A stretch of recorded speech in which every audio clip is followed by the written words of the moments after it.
Hi friends, இன்றைக்கி நம்ம அதிரு சேனலில் வந்து குதிரைவாலி அரிசியில் கஞ்சி எப்படி வைக்கிறதுன்னு பார்க்கலாம். அதுக்கு இஞ்சி துவையிலும் அரைச்சிருக்கேன், எப்படி அரைக்கிறதுன்னு பார்க்கலாங்க.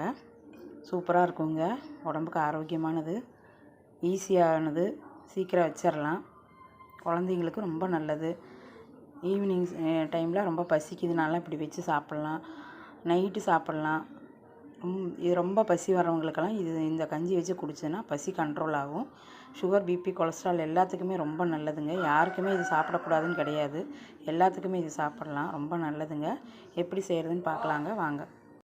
குதிரைவாலி அரிசி கஞ்சி வைக்க போகிறோம். கஞ்சிக்கு இந்த ஒரு 1/4 லிட்ரு ஃபுல்லாக எடுக்கலை, 3/4 பாகத்துக்கு கொஞ்சம் மேலே இருக்கும்.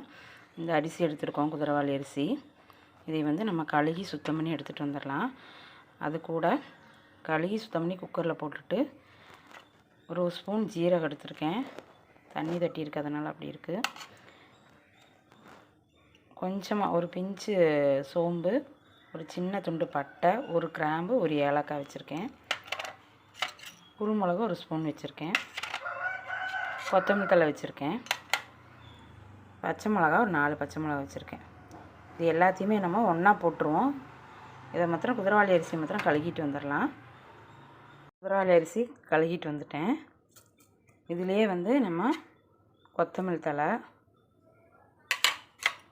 குருமிளகு, பட்டை கிராம்பெல்லாம் எடுத்து வச்சுருக்கோமே அது,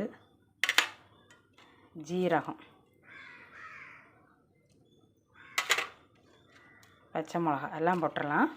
இதில் 1 கிளாஸு குதிரைவாலி அரிசி எடுத்ததுக்கு 5 கிளாஸ் தண்ணி ஊற்றணும். கஞ்சிக்கு நான் எடுத்து வச்சுருக்கேன் அளந்து.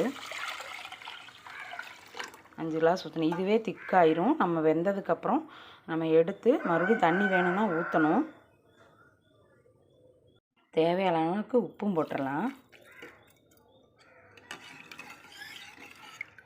இது அப்படியே அடுப்பில் தூக்கி வச்சு நம்ம ஒரு 3 விசில் விட்டுறலாங்க.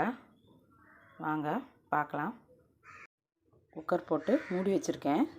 நல்லா வேகட்டும், 3 விசில் வரட்டும். 3 இல்லை 4 விசில் விட்டாலும் தப்பு கிடையாது. நல்லா வேகட்டும்.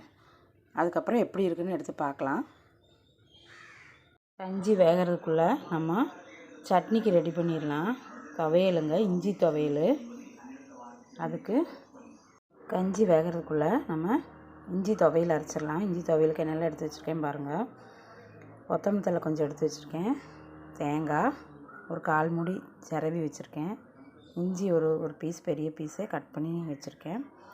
4 பூண்டு, 4 பழுத்த மிளகா வச்சிங்கன்னா இஞ்சி துவையலுக்கு டேஸ்ட்டாக இருக்கும். கருவேப்பிலை, ஒரு கொத்து கருவேப்பிலை எடுத்து வச்சுருக்கேன். ஒரு துண்டு புளி, உப்பு. இது எல்லாத்தையுமே நம்ம அரைச்சி எடுத்துகிட்டு வந்துடலாம். தண்ணி ரொம்ப ஊற்றாமல் கட்டியாக அரைச்சி எடுத்துகிட்டு வந்துடலாம். குக்கர் விசில் இறங்கிருச்சு, திறந்து பார்த்துடலாம்.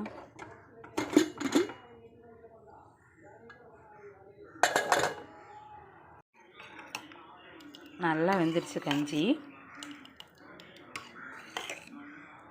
இதில் நம்ம 1 கப்பு தேங்காய் போடுறேன்.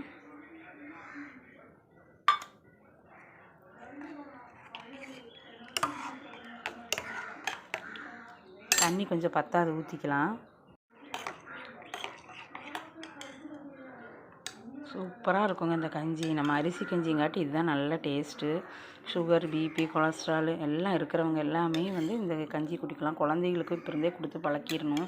இந்த கஞ்சி ரொம்ப நல்லாயிருக்கும், உடம்புக்கு ரொம்ப ஹெல்த்தியானது. இது செஞ்சு பாருங்கள், டேஸ்ட்டாக இருக்கும், சூப்பராக இருக்குங்க. சாப்பிட்லாங்க. கஞ்சி ரெடி ஆகிடுச்சு, சூப்பர் டேஸ்ட்டாக இருக்கும். செஞ்சு பாருங்கள். இந்த வீடியோ உங்களுக்கு பிடிச்சிருந்தா லைக் பண்ணுங்கள், ஷேர் பண்ணுங்கள், சப்ஸ்கிரைப் பண்ணுங்கள். ஃபஸ்ட் டைம் பார்க்குறவங்களா இருந்தால் மறக்காமல் சப்ஸ்கிரைப் பண்ணி பக்கத்தில் இருக்கிற ஆளுங்கிற பெல் பட்டன் அமுத்துங்க. தேங்க்யூங்க.